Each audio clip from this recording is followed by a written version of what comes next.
The ability to forecast is wonderful, isn't it? To be able to look into the future and see what you're going to have done by a given date and time. Especially great to have that on your Agile projects. To have that, you need to do a thing called a release plan. Hello, my name is Tim McDermott and I am a Senior IT Project Manager. I live in the beautiful state of Florida, near the beautiful city of Tampa Bay, where there's lots of outdoor activities to take place in over the weekend, and I'm always outdoors since I'm an IT project manager. I'm constantly chained to the desk during the week, so on the weekends I feel necessary to reconnect and recharge all of my batteries, and push the reset button on my character, etc. every weekend with a hike in the woods, etc. Today I'm at the Hillsborough State Park. Okay, a roadmap. A roadmap is a good thing to have if you're an Agile project manager. You want to have it, you have to create it. How do you create one? Well,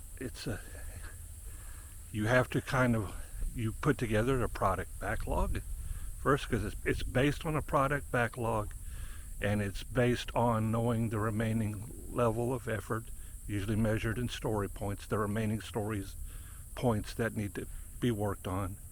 And with that, and the calculation of velocity.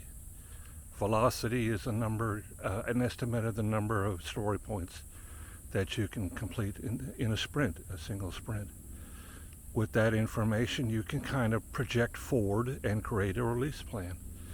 And you usually want to base it kind of on the release plan on themes and sprint goals, etc. So you create a kind of a table or maybe a chart on an Excel sheet where the columns are one column for each sprint: sprint 1, sprint 2, sprint 3, and then the estimated velocity and then the actual velocity.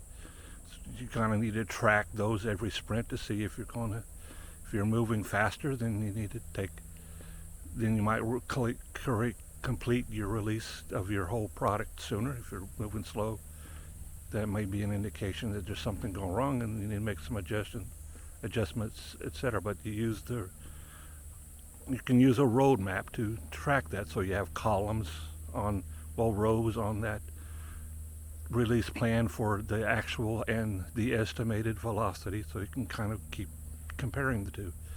And as they change, you re-estimate the future sprints on your plan.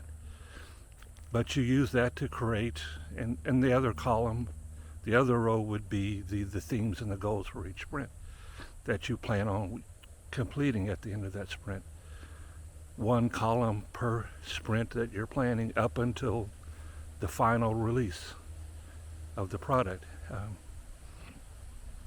So that's how you would, and you also want to keep track of the dependencies with other systems during the sprint. So when something new on your product gets released that creates a change for another system, another application, or another group of people, use this tool to keep track of those dependencies so that those other groups and applications get alerted to these changes before they go in to production. That's it. It's a great tool to have. It's a living document. You're constantly changing it. Probably at a minimum, you want to keep updated at the end of each sprint to keep track of the individual sprints, etc. It's a good thing to show your stakeholders to see that you're making progress each sprint, etc. Now, I get to complete, I'm now on a trail heading towards the Hillsborough River, and will want to complete my trip to the river. So thank you all very much. If you find this video useful, share it. If you like it, click on like. If you have a question, put them in the comments. I'll be glad to answer them. Thank you.